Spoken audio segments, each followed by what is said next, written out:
Avant-propos. Comme on ne pouvait faire que ce qui était juste fût fort, on fit que ce qui était fort fût juste. Blaise Pascal.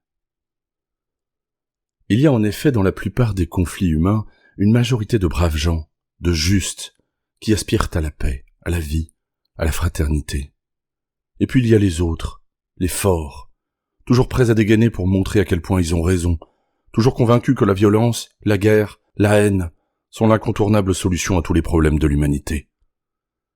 Pour eux, les justes ne sont que de doux rêveurs, des utopistes qu'il est urgent de ramener à la raison.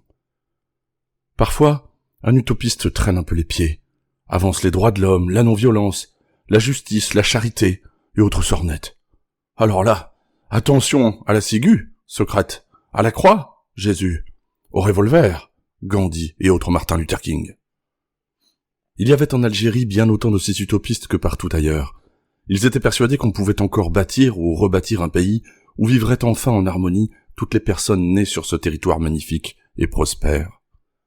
Bien sûr, il aurait fallu des discussions, du respect, des concessions, des partages de biens, de pouvoir. Intolérable pour les forts de tous bords. La guerre, la terreur, voilà les solutions, les vraies, les seules, celles qui n'ont jamais marché nulle part, mais qui, cette fois-ci, vont faire merveille. On connaît la suite, la longue suite. Terrorisme, massacre, répression, torture. Les forts pouvaient se frotter les mains, rien n'a manqué. Et nous dans tout ça?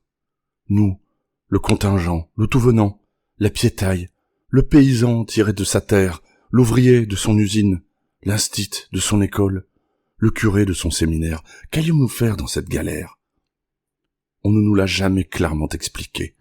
Ce qui était très clair par contre, c'est qu'on nous prenait tranquillement 2 ans et demi de notre vie, les années les plus intéressantes, les plus belles, celles de nos 20 ans. 2 ans et demi de salaire, de formation, de joie de vivre, et pour les plus gâtés, leur peau par-dessus le marché. Le tout, paquet cadeau. Pas question de la moindre contrepartie. Oui, mais au retour, la patrie... Au retour, la patrie? Lecteur incrédule, plutôt que de polémiquer avec vous sur ce qu'a fait pour nous la patrie, je préfère vous raconter l'histoire toute simple de ce petit curé caporal, mon alter ego. Peut-être un peu plus égo qu'alter, en fait.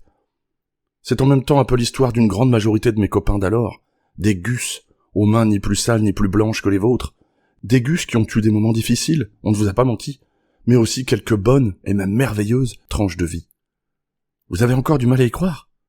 Alors, sans plus de préambule, lisez vite ce qui suit.